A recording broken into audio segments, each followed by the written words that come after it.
Hello, this is a video on the cosine rule which we use in trigonometry of non-90-degree triangles. Okay, the cosine rule reads a squared equals b squared plus c squared, which really is Pythagoras, minus 2bc cos A.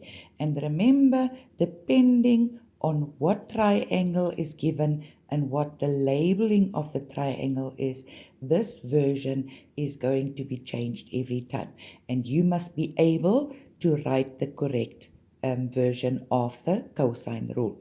So this video is about writing the cosine rule correctly.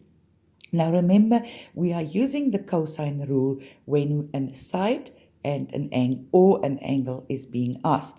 But that is also the same case for the sine rule. So you must go and have a look when the cosine rule is being used.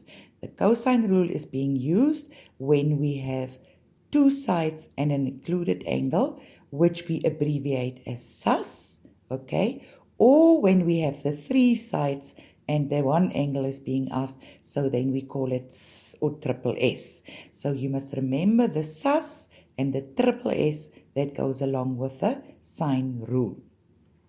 When you draw your triangle, you then circle the given information, okay? If that gives you a T shape, which may be in any direction, okay, it may be on the head or it may be upright, okay, and the third side is being asked, then you use the cosine rule sus, for sus. Or when you draw your triangle and again you circle the given information and it gives you a Y shape, then that is the triple S and an angle is being asked, then you still use the cosine rule.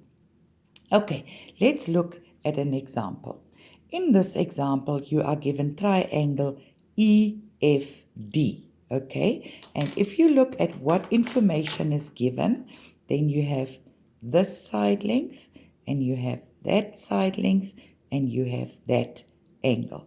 Okay, so firstly, go and draw a line around the given information.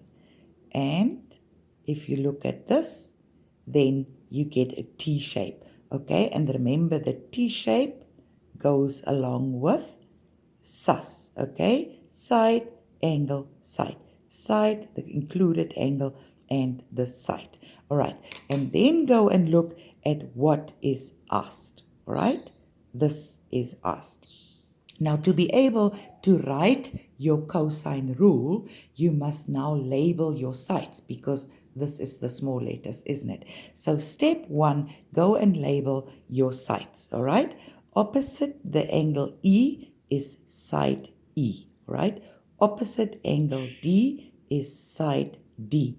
Opposite angle F is side F, all right?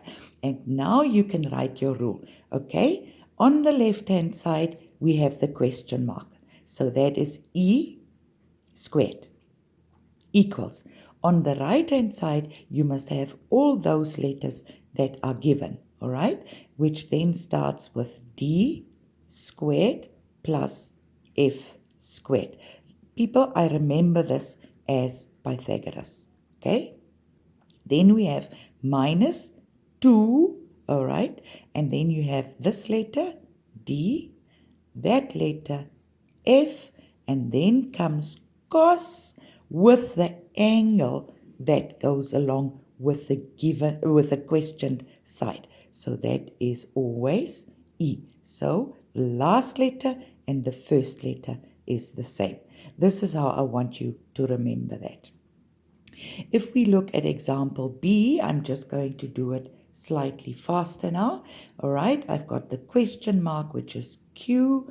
I've got this one, which is P. I've got that one, which is R, and I've got angle Q. Okay, so I'm starting with a question mark, which is Q squared. Then comes the other two side squared with a plus. Then comes a minus 2 PR, the two letters again, and then cos with the questioned letter, okay, which is cos q. So this is really important for you to be able to write the version of the cosine rule for each and every individual triangle that you are given. So it is best to practice that as much as you can.